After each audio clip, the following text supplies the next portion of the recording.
నమస్తే అండి. నేను ఈరోజు జొన్న దోశ చేసి చూపించాలనుకుంటున్నాను. మీరు కూడా చేసి చూడండి, ట్రై చేయండి. ఈ జొన్న దోశ చాలా బాగుంది. 3 గ్లాసుల జొన్నలకి 1 గ్లాసు మినపప్పు తీసుకున్నాను నేనైతే. ఇవి బాగా రాత్రిపూటనే కడిగి నానబెట్టుకోవాలి ఉదయం వరకు. మళ్ళీ ఉదయం బాగా నానిన తర్వాత బాగా వాటర్ పోసుకొని బాగా కడగాలి.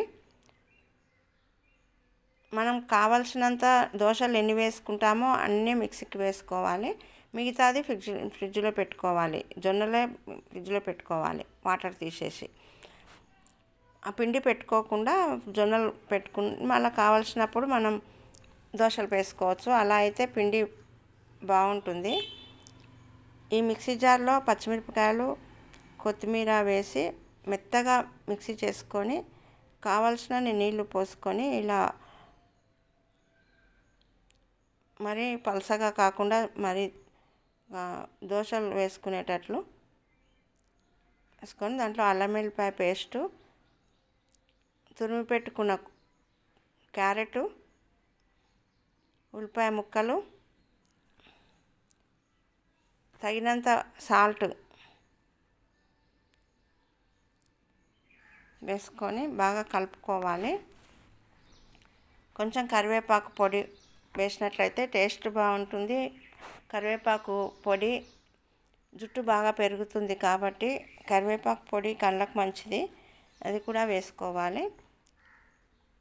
స్టవ్ మీద పెనం పెట్టి నాన్ స్టిక్ పెనం పెట్టి ఆయిల్ రుద్దుకొని బాగా వేడైన తర్వాత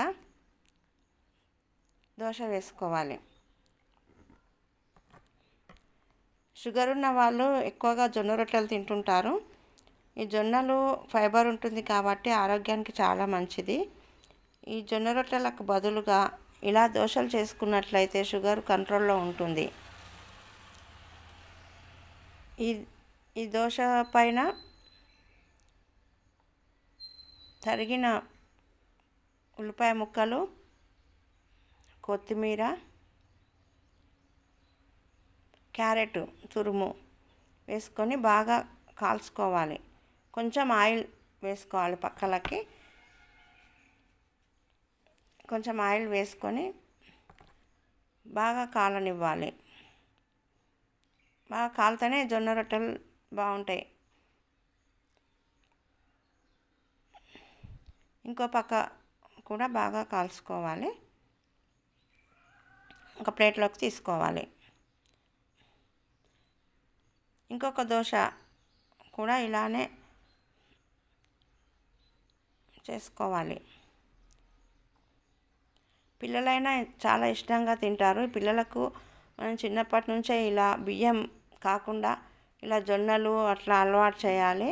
ఈ జొన్నలలో చాలా మంచిది కాబట్టి, మంచి విటమిన్స్ ఉంటాయి, మంచిది కాబట్టి ఈ జొన్నలు పిల్లలకు అలవాటు చేయాలంటే ఇలా వాళ్ళకి తెలియకుండా ఇలా చేసి పెట్టినట్లయితే పిల్లలు ఆరోగ్యంగా ఉంటారు.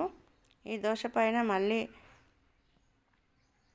క్యారెట్ తురుము, ఉల్లిపాయ ముక్కలు,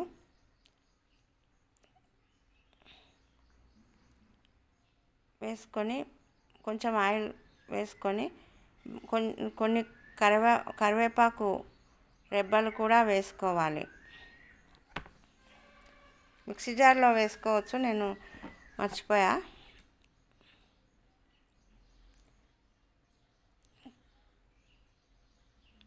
ఇంకో పక్క తిప్పుకొని బాగా కలుసుకోవాలి. ఈ సర్వింగ్ ప్లేట్లో తీసుకొని మనం చట్నీ ఇంట్లో ఏ చట్నీ ఉన్నా తినొచ్చు. ఇది గోంగూర చట్నీ నూగులు వేసి చేశాను, చాలా టేస్ట్గా ఉంది.